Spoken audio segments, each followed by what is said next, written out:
Good morning. देखो, सबका सैनिक संघर्ष कमेटी के नेतृत्व में हमारा ऐतिहासिक धरना जंतर मंतर पर लगे हैं। आज 382 डेज हो चुका है। हमारा हवलदार विजय सर अपना बोर्ड लगा रहा है। आप देखो, जो विसंगति का भी सारे बैनर लगा चुका है। जंतर मंतर पर आज भी किसी को अंदर आने का परमिशन नहीं है। जो आपको जंतर मंतर का नज़ारा मैं दिखा रहा हूँ, जो कि यहाँ पर किसी को अंदर आने का कोई भी परमिशन नहीं है। जो हमारा 382 डेज 7 मार्च 2024 आपको दिखा रहा हूँ। अब सारे विसंगति का बोर्ड है, हम यहाँ लगा कर रखा है। जो आपको दिखा रहा हूँ, ये जो बोर्ड है, हम इसमें 10 सवाल पूछा गया है। आप इस बोर्ड को देख सकते हो। 10 सवाल पूछा गया है। ये हमारा अपने एक सवाल है और हमने सरकार से जो जुडिशरी कमेटी का मांग किया हुआ है और हमारा एक बड़ा सपना था, 1 साल से हमारा मेहनत को पानी में फिरा दिया। उसका जो टीम लीडर्स को भी मैं आपको दिखा रहा हूँ, जो कि हमारा एक सपना था, जेसीओ जवान का अपना एक फेडरेशन बने और हमारा हक आने वाला टाइम पर सरकार के सामने बैठ के हम खुद ही मांगे। हमारा उसी में अफसरों का इन्वॉल्व ना हो, जो कि अफसर को हम सैल्यूट मार सकता है, अफसर को हम इज्जत दे सकता है, लेकिन हमारा हक मांगने के लिए अफसरों को बिल्कुल नहीं बिठाना है। आने वाला टाइम पर उनको बिठाएंगे तो फिर हम लोग जो हमारा साथ में अन्याय बढ़ते जाएंगे। ये आपने ECHS में और अपना कैंटीनों में हर जगह पर आप देख लो, हमारा इस अधिकारी वर्ग जितना भी है सिविल में कैसे भी एडजस्ट करने के लिए तैयार हो जाता है। अगर वो ट्रेन में जाता है तो वो ट्रेन का अंदर आम पब्लिक का टॉयलेट को इस्तेमाल कर देंगे, और एयरपोर्ट में जाता है, बस अड्डे में जाता है, हर जगह पर उनको टॉयलेट का प्रॉब्लम हो, या और शॉपिंग कॉम्प्लेक्स में जाता है तो वहाँ उनका सामान के बिल काटने के लिए उनका अलग से काउंटर का कोई ज़रूरत नहीं। अब ये सब वो एडजस्ट करता है, लेकिन हम CST के अंदर जाके हमारा पैसा दे के सामान लेता है और सामान का रेट एक ही है। उस जगह पर हमारे अफसरों के लिए अलग से काउंटर चाहिए, अलग से वेटिंग रूम चाहिए, सब। तो ये सब चीज़ें हैं। अभी मैं आपको परिचित कराता हूँ। हमारा हवलदार विजय सर है। 382 डेज हो चुका है, 7 मार्च है। सर नमस्ते सर, बताइए, संदेश दे दीजिए हमारा पूर्व सैनिकों को। देखिए, जब शरीर एक तो डिसेबिलिटी अलग अलग थी। MSP का जो हमारा केस चल रहा था, 5 तारीख को हियरिंग की, बेंच बदल दी गई। देखिए, ये सब जो है हमारे भूतपूर्व सैनिकों का जितना विश्वास था वो थोड़ा क्षीण होता जा रहा। एक NFU का केस चल रहा था, उसके बारे में सरकार कुछ नहीं कहती और हमारी बेंच बदल दी जाती है और ये कहा जाता है कि ये रूटीन है। देखिए, सारे रूटीन जवानों और जेसीओ के साथ ही क्यों होते हैं? मैं एक छोटी सी बात करता हूँ, क्योंकि हमें भी विश्वास था काम कहीं ना कहीं से होना चाहिए, लेकिन जब नहीं हो पाता है और बेंच बदल दी जाती है, क्योंकि जब आप सोचेंगे कि किसी को आपने पूरा केस समझा दिया और वो कहीं चले जाएं और दोबारा से बेंच आए, तो इतनी जल्दी काम होने वाला संभव नहीं हो। पिछले 10 सालों में जिन्होंने कुछ नहीं समझा, तो आप क्या समझें? मैं फिर भी एक उम्मीद लगाता हूँ, क्योंकि कोर्ट के बारे में तो हम भी नहीं कुछ बोल सकते। तो मैं एक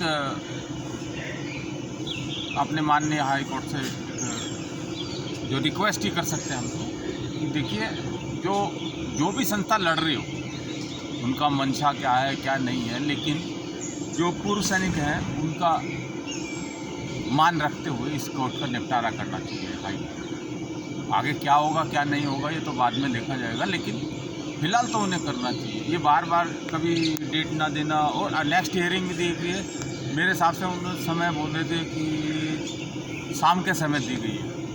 शाम के समय आपको मालूम है कि क्या होता है, शाम के समय फिर कोई मीटिंग हो जाएगी, फिर वो डेट आगे चली जाएगी। तो पिछले 1 साल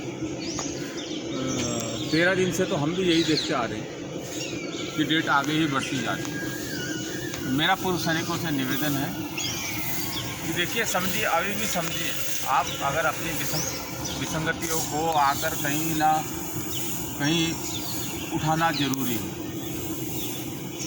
जब हम यहाँ आए तो जब हम 3 तारीख को यहाँ मार रैली का अपना आयोजन कर रहे थे, तो व्हाट्सएप ग्रुप में कई लोग बैठ के बोल रहे थे कि ऐसा है वैसा है। मैं एक बात कहना चाहूँगा उनको कि आप बुज़ुर्ग हैं, हम आपसे आप शब्द कहें ये भी हमें अच्छा नहीं लगता, लेकिन सोचिए ज़रा, आप घर में बैठे हैं और जो यहाँ लोग आए थे वो अपने घरों से आए थे। तो कई बार बोल देते हैं कि भाई पंजाब के सैनिक आए थे। क्या ये सिर्फ पंजाब का ही मसला है? आप क्या सैनिक नहीं थे? क्या फौज के अंदर सिर्फ पंजाब के ही सैनिक होते हैं? शर्म आनी चाहिए ऐसे लोगों को, शर्म आनी चाहिए कि अपने ही सैनिकों को, मतलब एक खुद तो एक पार्टी के पल्लू में चिपक के बैठ गए हैं और जो करना चाहते हैं उन्हें करने नहीं दे रहे हैं। तो मैं ऐसे पूर्व सैनिकों को कहना चाहूँगा, जो कर रहे हैं ना, कृपया उन्हें करने दें और शांति से करने दें। और लट पड़ेंगे तो हमारे पड़ेंगे, आपके नहीं पड़ेंगे, क्योंकि आप तो बाहर निकले ही नहीं हैं, आपको तो कुछ झेलना ही नहीं है। कोई गाली देगा तो हमको ही देगा ना, इधर आकर कोई लठ मारेगा, गोली मारेगा तो हमारे ही मारेगा, आपको कुछ नहीं होगा साहब। व्यर्थ की सहानुभूति दिखाना नहीं है हमारे साथ। और देखिए उस दिन सभी लोग आए थे और उसके बाद भी 2-3 जो है गाड़ियाँ आई थी, लेकिन जब हमारी बात हुई तो हमने उन्हें बताया कि भाई आप तो काफ़ी लेट हो चुके हैं, कि हमने जो समय दिया था उस समय आप आए नहीं। क्योंकि सेना में क्या होता है कि समय, जो कार्य जिस समय करना है उसी समय किया जाता है। तो हमने अपने समय पर कार्य किया था, एक सफल आयोजन रहा। मैं सभी पूर्व सैनिकों को जो इसमें शामिल हुए और जो बाद में आए और जो हमारे मन से उस महारैली के साथ थे, मैं उन तहे दिल से स्वागत करता हूँ। देखिए कई जो है लोनी से भी हमारे एक नायक रतन सिंह जी, उनका भी फ़ोन आया। देखिए उनके क्षेत्र में जो है ट्रेन बाधित हो गई और वो जो मेरे से लगातार संपर्क में थे और स्वास्थ्य भी उनका ठीक नहीं, फिर भी आना चाहते थे, लेकिन जब आने का साधन नहीं मिला तो उन्हें वापस लौटना पड़ा। और बड़े भारी मन से उन्होंने कहा कि भाई अभी मुझे वापस जाना पड़ेगा, क्योंकि अब मैं आपको समय पे आ भी नहीं सकता, माफ़ करना। मैं कहूँगा आप जब इतने मन से हमारे साथ हैं तो इसमें माफ़ी मांगने वाली कोई बात नहीं। देखिए टेक्निकल जो चीज़ें उनके तो बारे में हम कुछ कह नहीं सकते, लेकिन फिर भी मैं पूर्व सैनिकों से एक ही चीज़ कहना चाहूँगा कि अभी भी समय है। ये ना माने कि बहुत देर हो गई है, ये कहिए कि देर आए और दुरुस्त आए। अभी भी समय है, आप आइए और अपनी मांगों को उठाइए। एक यात्रा निकाल के बैठ जाने से ही कोई काम नहीं होगा। ये ऐसी चीज़ें बार बार करते रहना चाहिए ताकि इलेक्शन के समय भी जो है पार्टियों का ध्यान हमारी तरफ रहे। और हमने जो अपने मेमोरेंडम उनको हमने 1 साल में क्या क्या किया, क्या क्या नहीं किया, हमने सभी पार्टी कार्यालयों में जाकर दिया। तो ये कोई पार्टी ना कह सके कि हमसे बात नहीं कही गई, हमको बताया नहीं गया, हमने सबको बता दिया। तो सभी पूर्व सैनिकों को मैं एक ही चीज़ कहना चाहूँगा कि देखिए समय तेज़ी से भाग रहा है। आप ये ना सोचें कि आचार संहिता लग के हम चले जाएंगे। हम अब लोगों के दिलों में घर कर चुके हैं। ये विसंगतियाँ लोगों के, पूर्व सैनिकों के दिलों में बैठ चुकी है। तो इन विसंगतियों को दूर कराने के लिए चाहे आज हो जाए तो ठीक, नहीं होगी तो नेक्स्ट जो सरकार आएगी हम उससे बातचीत करेंगे, नहीं तो फिर हम अपना धरना सुचारू रूप से शुरू करेंगे। सरकार कौन सी आएगी क्या नहीं आएगी, देखिए इसे कह पाना हमारे लिए थोड़ा कठिन होगा, क्योंकि जो भी सरकार आएगी वो इस देश की सरकार आएगी। तो हम उसी से ही फिर दोबारा से अपनी मांगों को मंगवाने के लिए प्रयत्न करेंगे। नमस्कार। देखिए ये हमारा हवलदार जो विजय सर है, आप हमेशा देखता है जंतर मंतर का जो लीडरशिप में है, यहाँ पर रोज़ अपना जो प्रतिनिधित्व कर रहा है, अपना देश के पूर्व सैनिकों को जगाने का कोशिश कर रहा है। उन्होंने बिल्कुल सही कहा है, ये पंजाब का खाली एक पंजाब का आंदोलन नहीं है। सरदार जी लोग आए थे, देखो आप कम से कम ये तो देख लो, अगर वो इस देश को जगाया सबका सैनिक संघर्ष कमेटी के नेतृत्व में चलने वाला इस आंदोलन हमारा देश का पूर्व सैनिकों को जागरूक कर दी। आपका हक के बारे में आपको जानकारी मिल चुका है, आप अपना घर पे बैठे हैं, लेकिन आपको मजबूरी भी हमने यहाँ पर सरकार को बताया, जो कि आप वहाँ से नहीं आ सकता है, जो कम उम्र में आप किसी जगह पर नौकरी कर रहा है, जो आपका शोषण हो रहा है, उस नौकरी में भी आपका शोषण हो रहा है, और उस नौकरी में शोषण करने वाला कोई सरकार नहीं है, कोई आम पब्लिक नहीं है, आपका ही लीडर है। हम जिसको सैल्यूट मार के इज्जत करके हम फौज में नौकरी किया था, वही कॉन्ट्रैक्टर का काम लेकर वो हमें लूट रहा है। अगर आप उधर मुंह खोलेंगे, वो फौज का जैसा वो तलवार लेके खड़ा हो जाता है, हम कहीं ना कहीं हम डर जाता है। यार फौज में हमारा कर्नल साहब थे, वो फौज में हमारा जनरल साहब थे, लेकिन बाहर आने के बाद फ्यूज बढ़ गए वो कर्नल साहब, और फ्यूज बढ़ गए हम। हमारा हक सरकार ने दिया है, हमारा पुनर्वास का कोटा सरकार ने दिया है, उसमें कमियां हैं तो सरकार से पूछना है। अगर उसमें किसी ने भी विसंगति लेकर आता है कोई अफसर, अब उसको नाम हमने बाहर करके सरकार को बताना है। अगर नहीं सुनता है तो आंदोलन करना है, उसके लिए एकता चाहिए। तो पंजाब का पूर्व सैनिक ने आपको सिखाया है हक मांगने का तरीका। आप हर जगह पर बैठ के बोलते हो, पूरा देश में सभी बोलते हो, सबका सैनिक संघर्ष कमेटी ने हमें जगाया, लेकिन सबका संघर्ष कमेटी का टांग खींचने के लिए कुछ लोग लग जाता है, आप उसके पीछे लग जाता है।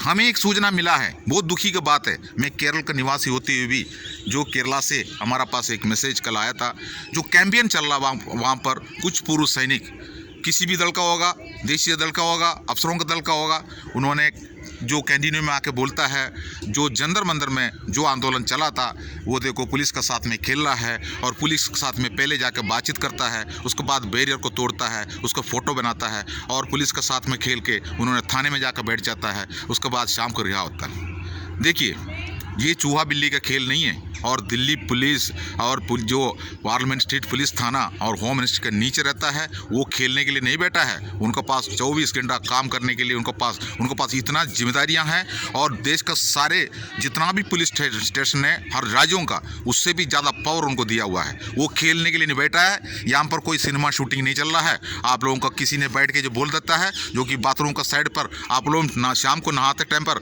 वहाँ पर आपको सारे मीटिंग, वहाँ पर सारे बातें आपको पता चलता है, उसी जैसा आप घरों में बैठ के ऐसे करता है। और किसी ने उनको चंद फायदा देकर उनको हीरो बनाकर पब्लिक के बीच में छोड़ देता है, तो वो ECHS में और कैंटीनों में जाके जागरूक कर रहा है। केवल केरला का एक रिपोर्ट हमारे पास आया है, यहाँ नॉर्थ इंडियन से बोलता है, केरला का पूर्व सैनिक पढ़े लिखे है, जागरूक है, अच्छा है, लेकिन अब अपना भाषा में वहाँ पर जो कर रहा है वो इनको पता नहीं चलता है। कल एक मान्य व्यक्ति ने बिल्कुल मेरे को उसका सबूत के साथ में मेरे पास वो मैसेज दिया, तो मैं ठंग हो गया, जो कि ये क्या कर रहा है, किसके लिए ये गड्ढा खोद रहा है, उसमें उसको क्या फ़ायदा मिल रहा है। लेकिन हम उस मान्य व्यक्ति से फ़ोन से बात किया, तो वो कह रहा है, जो बिल्कुल सही कह रहा सर, वहाँ पर जो भी पूर्व सैनिक जो जागरूक है, वहाँ का लोग जो बाहर निकलने की वजह से हमको कुछ मिलता है, हम जानता हूँ, लेकिन क्या करेंगे सर, मेरा बच्चे को तो हमारा साहब का मेहरबानी से वीज़ा दिया है, वो फॉरेन में काम कर रहा है, वो वीज़ा कैंसिल कर देगा तो बाहर आ जाएगा, इसलिए हमारा एक मजबूरी है सर। देखो, मजबूरी का फ़ायदा कैसे कैसे निकलता है। आप जागिए, आपको जागना बहुत ज़रूरी है, जो कि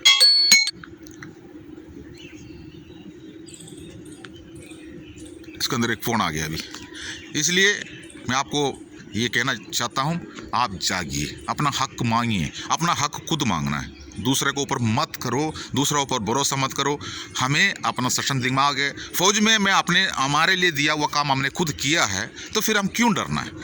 देखो, हमें फौज के अंदर करना है करके बोल दिया, हमें कुछ हिसाब किताब नहीं पता है। मैं आपको बता रहा हूँ, एक क्लर्क से भी बड़ा काम हमने करके आया है। हमको हमारा एजुकेशन कुछ भी हो, कुछ जो हमें अगर काम दिया हमने करके दिखाया।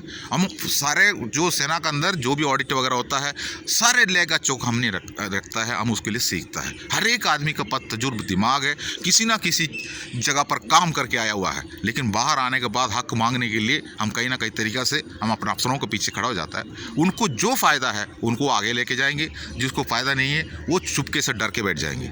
लेकिन पंजाब का पूर्व सैनिकों का आंदोलन नहीं है, ये देश भर का समस्त पूर्व सैनिकों का आंदोलन है। आप अपना मोबाइल के अंदर देखिए, आपको मजबूरी है, हम समझ रहा हूँ, आप नहीं आ पा रहा है, लेकिन आप अपना जो कमेंट्स लिख दीजिए जंतर मंतर से। ये जो जितना भी ये बैनर आपको दिख रहा है ना, ये बैनर अगर हट जाएगा, सारी बीमारी खत्म हो जाता है, हम कई बार बता चुका है। लेकिन बैनर हटाना है नहीं हटाना है तो हमारा ऊपर निर्भर है, आपको ऊपर निर्भर है। ठीक है, आप बताइए कमेंट्स करके। सर एक बात कहूँ, एक जी सर। एक बात बताना चाहता हूँ। देखिए, किसी जो बहुत से बता रहे थे ना ये चूहा बिल्ली का खेल है, तो जैसे हमें डिटेन करके ले गए, ठीक उसके 1 घंटे बाद इधर ईवीएम के लिए जो किसी महिला मोर्चे ने जो है जंतर मंतर पे घुसने की कोशिश की थी, इधर धरना करने की कोशिश की थी, लेकिन उन्हें उस जंतर मंतर के बाहर ही अरेस्ट कर लिया गया। तो देखिए साहब, वो भी क्या चूहा बिल्ली का खेल खेल रहे थे। आप यूट्यूब में देखेंगे ना जो बुद्धिजीवी बनते हैं अपने आप, जी। बुद्धिजीवी होने से कोई फ़ायदा नहीं है साहब, कोई फ़ायदा नहीं है। ऐसा बुद्धिजीवी होने का